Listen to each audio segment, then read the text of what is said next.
여러분 안녕하십니까? 광주 MBC 뉴스투데이 시작합니다. 먼저 오늘의 주요 뉴스입니다. 코로나19 확산세가 꺾이지 않고 있습니다. 최근 확진자가 급증한 순천은 전국에서 처음으로 사회적 거리 두기를 2단계로 높였습니다.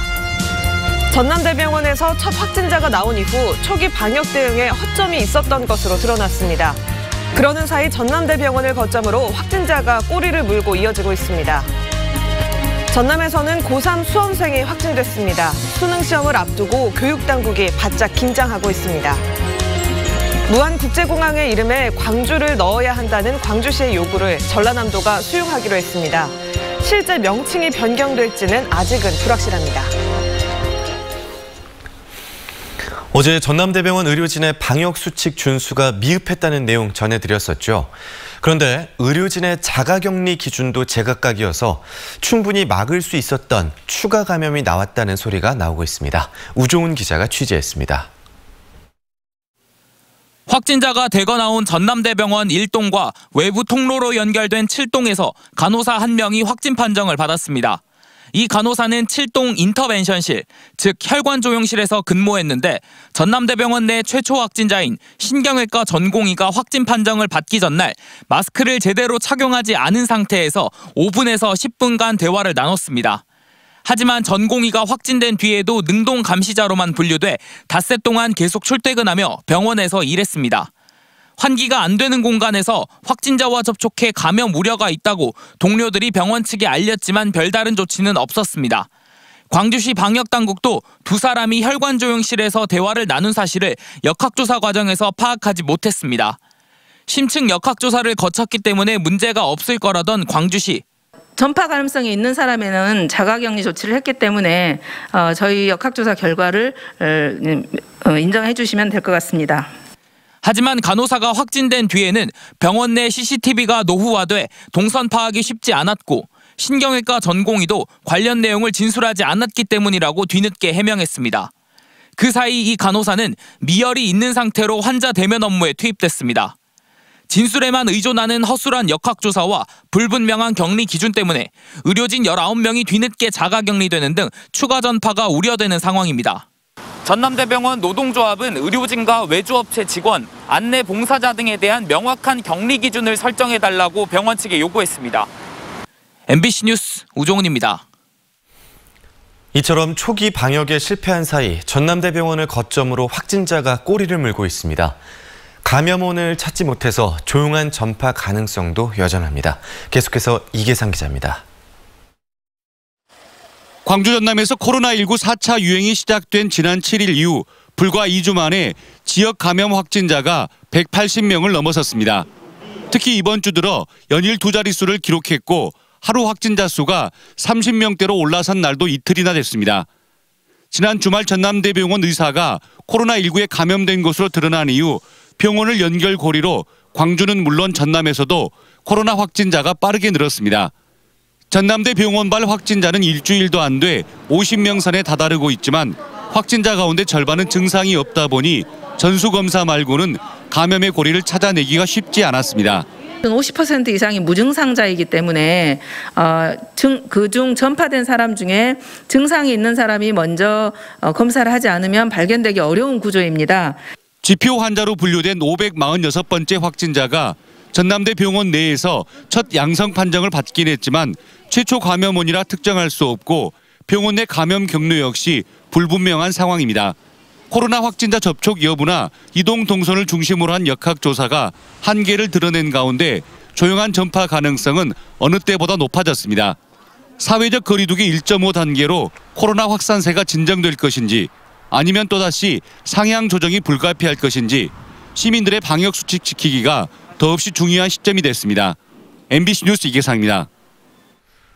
전남 동부 지역에서도 코로나19 확산세가 연일 계속되고 있습니다. 동일 집단 격리, 이른바 코호트 조치가 내려진 시골 마을에서는 신규 확진자가 추가로 발생했는데요. 이렇게 추가 감염에 대한 우려가 걷잡을 수 없이 커지자 결국 순천시는 전국에서 처음으로 사회적 거리 두기를 2단계로 격상했습니다. 문형철 기자입니다. 순천의 한 시골 마을 입구에 설치된 임시 통제소. 방호복을 입은 시청 직원들이 외부인의 출입을 차단하고 있습니다. 마을 주민 8명이 잇따라 코로나19 확진 판정을 받으면서 어제 오후 코호트 조치가 내려진 겁니다. 이후 진행된 진단검사에서도 주민 5명이 추가로 양성 판정을 받았습니다. 코호트 격리된 상산마을은 돌봄 시스템을 운영하여 독거노인 등 주민들이 불편함이 없도록. 어제 순천에서 확진 판정을 받은 초등학생은 모두 3명. 이 가운데 한 학생의 가족들도 바이러스에 감염된 것으로 확인됐습니다. 이달 초 은행 직원들의 집단 감염을 시작으로 사우나와 식당, 시골 마을 등에서 연쇄 감염이 이어졌고 이젠 가정과 학교까지 심각한 전파 위험에 노출된 상황. 어제 하루에만 20명이 양성 판정을 받고 누적 확진자도 130명을 넘어서자 결국 순천시는 전국에서 처음으로 사회적 거리 두기를 2단계로 격상하기로 했습니다. 이 상황을 지금 통제하지 못하면 시민의 삶과 생활이 공황 상태에 빠질 수 있다는 위기감과 절박한 심정으로 생활권이 같은 인근 광양에서도 PC방 등을 매개로 연쇄 감염이 발생하면서 전남 지역의 확진자용 병상 이용률은 50%를 넘어섰습니다. 보건당국은 현재 추세가 당분간 계속될 가능성이 큰 것으로 보고 병상을 확충하는 한편 무증상자와 경증 환자를 관리하는 생활치료센터도 함께 운영하기로 했습니다. MBC 뉴스 문형철입니다. 전남에서 고3 수험생이 코로나19 확진 판정을 받았습니다. 수능 시험을 앞두고 확진자가 나오자 교육당국이 바짝 긴장하고 있습니다. 김한수 기자입니다. 학교 강당 앞에 선별진료소가 차려졌습니다. 코로나19 검사를 받기 위해 긴 줄을 선 학생들은 고3 수험생 140여 명. 전남 영암의 한 고등학교 3학년 A양이 확진 판정을 받은 겁니다. 대학 연극과 진학을 준비하는 A양은 지난 주말 목포의 한 연기학원에서 확진자와 접촉한 뒤 확진 판정을 받았습니다. 고등학생 확진자는 지난 16일 학교에 나와 담임교사와 면담한 뒤 조퇴한 것으로 파악됐습니다. 같은 날 A양은 나주에 있는 초등학교 2곳에서 공연에 참여했습니다. 현재까지 파악된 접촉자는 담임교사와 가족, 초등학생 등 130여 명. 또 다른 수험생들과의 직접 접촉은 없는 것으로 파악됐습니다. 겹친 애들은 하나도 없거든요.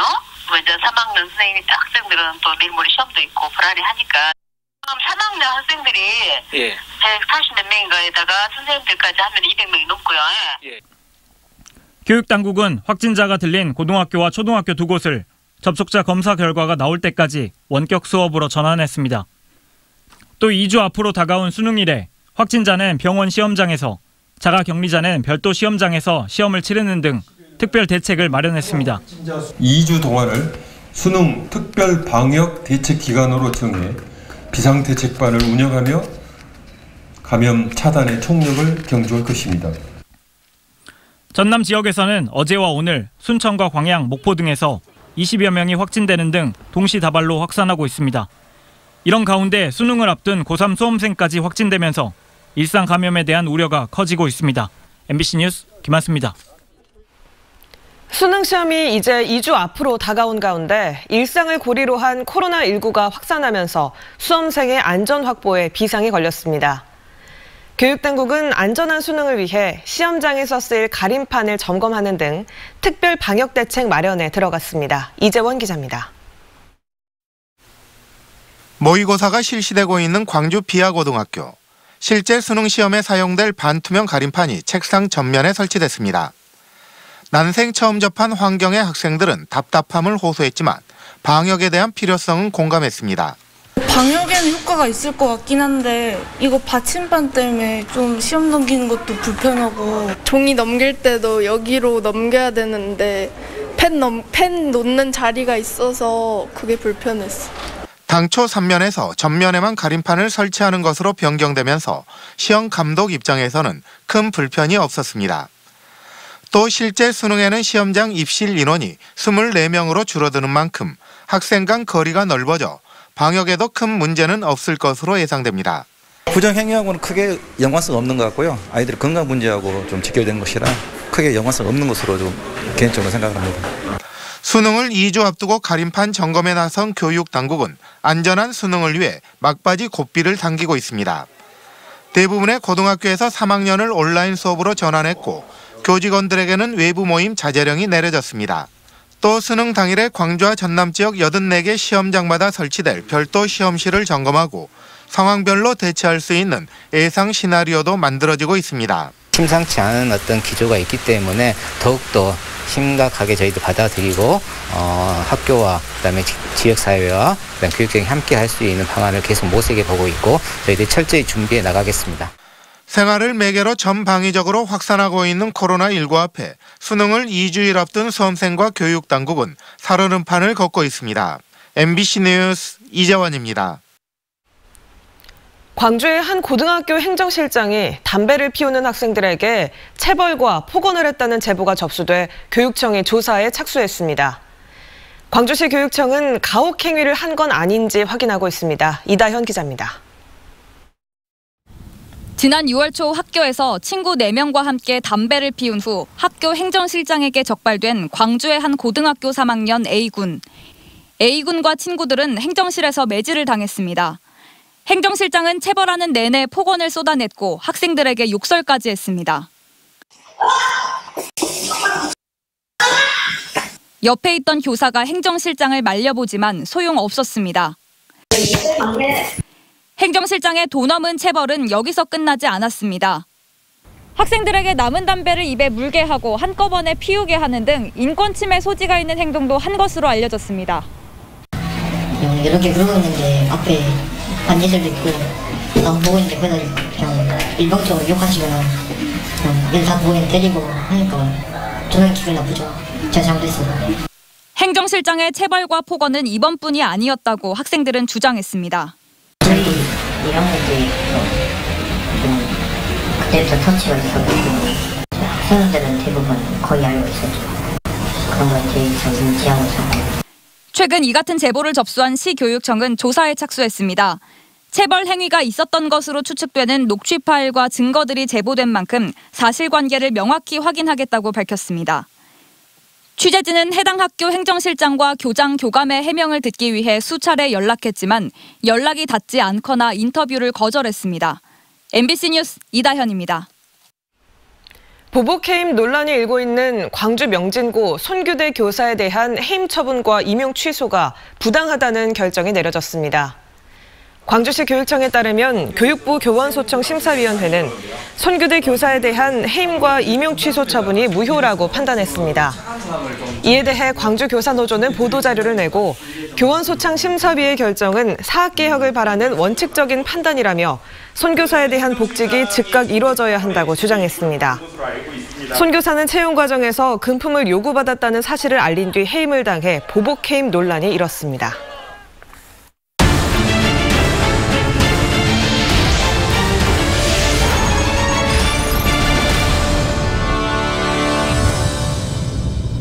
무안국제공항의 이름에 광주가 들어가야 한다는 광주시의 요구를 전라남도가 수용하기로 했습니다.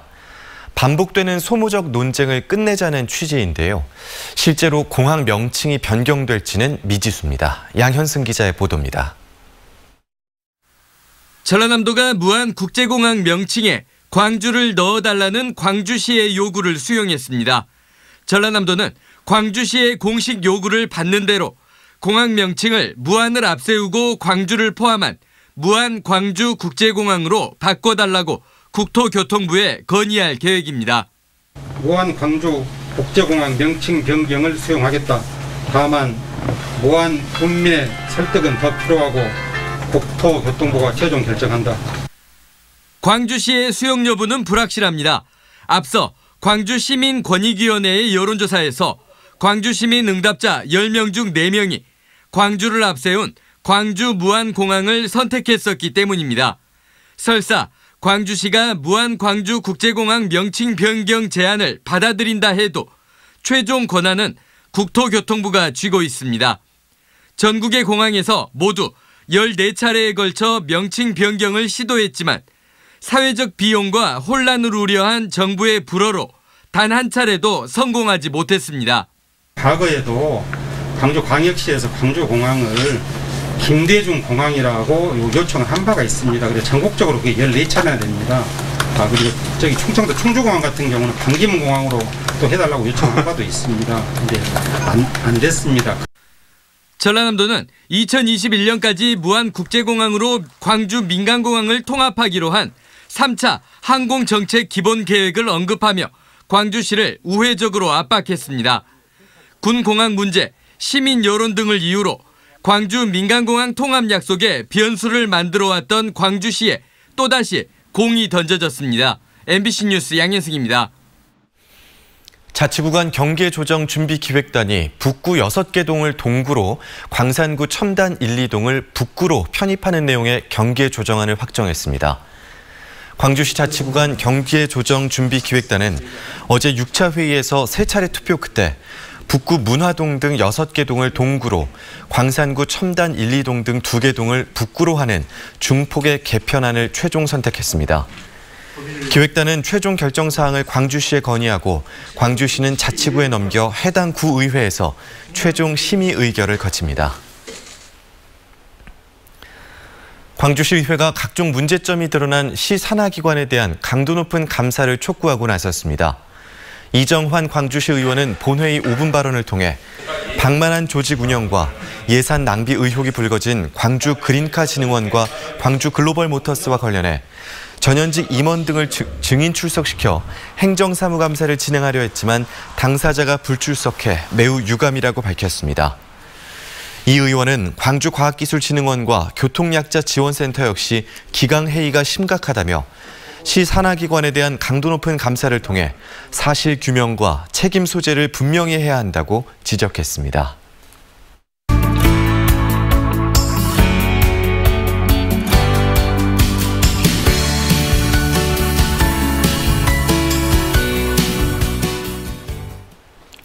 구례 섬진강변 3층 건물에 카페 겸 헌책방이 들어섰습니다.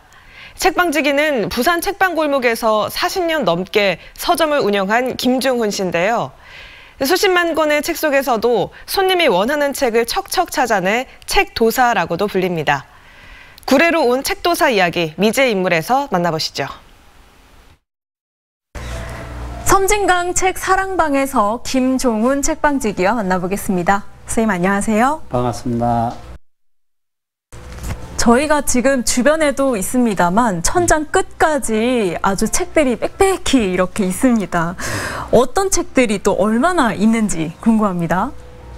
대학에서 교재로 쓰는 책들이라든지 예술에 관한 책, 그러니까 미술, 디자인, 건축, 사진 뭐 그런 것들하고 그런 책들이 주로 많고, 원래 여기 제가 떠나올 때 갖고 오는 건 한 20만 권 가져왔어요. 근데 이제 지난번에 내가 이렇게 개업 준비를 할 때 수제 때 한 15만 권 떠내려갔고, 지금 한 5만 권, 한 10만 권 정도의 책은 소장된 것 같아요. 한 10만 권 정도 책이 지금 있습니다. 그런데 부산 책방 골목에서 40년 넘게 책방을 운영하셨던 걸로 알고 있습니다. 굉장히 유명하기도 했어요. 근데 왜 이렇게 구례로 오게 되셨나요? 집세라든지 이런 것이 이제 헌책을 팔아서 감당할 수가 없을 지경이 됐어. 그게 중요하고요. 그다음에 이제 책은 줄어들질 않거든요, 많이 양이. 그런데 그거를 계속 유지하려다 보니까 어떻게 이제 내가 시골에 가서 조그마한 공간을 만들어 볼까 해서 몇 년 전부터 알아봤습니다. 책방 주인이라고 해서 전부 다 책을 좋아하는 건 아니지만 선생님께서는 또 소문난 애서가로 알고 있습니다. 원래 이렇게 책을 좀 좋아하셨나요? 예. 뭐 인연인가는 몰라도 제가 순천에서 중고등학교를 나왔어요. 순천중고등학교를 나왔는데, 순천에 가면 그 남교 오거리라고 옛날에 있었어요. 지금 그 건물이 헐렸더만 그 헌책방이 그때 그 무렵에 한 3군데 있었습니다. 근데 중학교 3학년 때하고 고등학교 때는 거기를 자주 드나거렸어요. 그때는 책을 그렇게 많이 접할 수 있는 장소가 사실 없었어요. 학교 도서관은 거의 폐쇄였거든. 책을 빌려주지도 않고 가서 제목만 구경하고 말고 그랬거든요. 그게 아마 평생 책하고 갖고 가게 된 종기. 그러니까 중고등학교 때 책하고 친해지니까 평생 책하고 친해지더라. 뭐 그런 것 같아요. 다른 사람들이 읽었던 손때가 묻은 그런 책들이 갖는 매력도 있을까요? 당연히 그렇죠. 가장 재미있는 건 뭐냐면 연애 편지 같은 거 써가지고 안 붙이고 나온 그런 편지도 있고 낙엽 같은 거 이렇게 해가지고 해놓은 것도 있고 그리고 자기가 읽었던 것에 대해서 이렇게 줄을 쳐놓는다든지 아주 그 메모를 아주 잘 해놓은 책들이 있어요. 그런 건 똑같은 책을 읽으면서 다른 사람이 어떤 생각을 했는가를 느낄 수 있거든요. 초판이거나 절판됐거나 하는 그런 구하기 어려운 책들을 또 구하고 싶어하는 사람들도 있거든요. 이게 어떤 특징이 있는 걸까요? 초판은 희귀성이죠. 가장 중요한 건 이제 수집가들이 주로 많이 그런다고 보는데 1961년도 이게 초판입니다. 1961년도 초판. 네, 광장. 이게 초판이 이제 작품성을 인정받고 그러니까 이제 계속해서 지금도 문지사에서 나왔는데 거의 뭐 수백 세를 찍었을 거란 말이죠. 그러면 이 초판이 있음으로 해가지고 그 재판이 있겠죠. 네, 그러니까 이건 굉장히 좀 매니아들한테는 매력이 넘치는 책. 책방 주인으로서 앞으로의 꿈은 어떤 걸까요? 도서관에서도 이제 쉽게 볼 수 없는 그런 것들을 좀 진열해 놓고 와서 마음대로 즐길 수 있고 볼 수 있고 참고할 수 있고 그런 공간을 만들려고 하고 또 책을 찾는 분들이 좀 적어져요. 요즘에 전에보다. 그래서 그런 분들이 어떤 계기로 해가지고 책을 좀 더 읽을 수 있는 기회를 만들었으면 좋겠다. 그렇게 생각합니다. 네. 예. 선생님의 헌책에 대한 애정을 느낄 수 있는 시간이었는데요. 이 구례에서도 우리 인문학 사랑방으로 거듭나 주시기 바랍니다. 감사합니다. 오늘 말씀 고맙습니다. 예, 감사합니다. 광주 군공항 소음 피해를 파악하는 현장 조사가 다음 주부터 시작됩니다. 광주 광산군청에서 열린 군소음 피해 보상 법안 주민 설명회에서 국방부 관계자는 전투기 소음 영향권에 있는 지역을 중심으로 15개 조사 지점을 선정해 오는 23일부터 소음 영향도 조사를 진행한다고 밝혔습니다. 소음 대책 지역의 지정과 고시는 2차례 조사 결과를 토대로 내년 말쯤 마무리되고 피해 주민들은 2022년 하반기부터 한 달에 최소 3만 원에서 최대 6만 원씩 보상금을 지급받을 것으로 예상됩니다. 5.18 진상규명조사위원회가 출범 11개월 만에 광주에서 첫 현장 조사에 착수했습니다. 조사비는 5.18 민주묘지에 묻혀있는 무명 열사의 묘 3기를 개장해 유전자 시료가 소진된 희생자 3명의 뼈 조각을 추가 확보했다고 밝혔습니다. 조사위는 DNA를 분석한 뒤 이전에 확보해둔 78명의 행방불명자 유가족의 유전자와 비교해 신원을 확인할 계획입니다. 아직까지 산발적인 빗방울이 떨어지고 있긴 하지만 이 빗방울은 점심 무렵이면 모두 그치겠고요. 오늘은 날이 매우 추워지겠습니다. 오늘 광주의 아침 기온과 낮 기온 모두 10도 안팎 보이면서 어제보다 10도 이상 기온이 낮아지겠습니다. 큰 폭으로 기온이 낮아지는 만큼 감기 걸리지 않도록 조심하셔야겠습니다. 날이 추워지긴 했지만 아침 기온은 아직까지도 평년 기온을 7, 8도가량 웃도는 수준인데요. 내일이면 광주의 아침 기온 3도 안팎으로 오늘보다 더 기온이 낮아지면서 이번 추위의 절정을 보이겠습니다. 이후로는 다시 기온이 잠시 올랐다가 일요일 비가 지나고 나서 다시 날이 추워질 전망입니다. 해안 지역을 중심으로는 바람이 강하게 불겠습니다. 오늘까지 초속 10에서 16m 안팎의 강풍이 불면서 체감 온도는 더 낮겠습니다. 대부분 지역의 아침 기온과 낮 기온 모두 10도 안팎으로 시작합니다. 목포의 낮 기온도 10도로 예상되고요. 완도에서는 낮 기온 12도 안팎으로 예상됩니다. 광양의 낮 기온은 13도 안팎 보이겠습니다. 바다의 물결은 최고 3, 4m로 매우 거세게 일겠습니다. 일요일 비가 지난 이후로는 비 소식은 없겠고요. 쌀쌀한 날씨가 이어질 전망입니다. 날씨 정보였습니다. 이상으로 광주 MBC 뉴스투데이를 마칩니다. 함께해 주신 여러분 고맙습니다.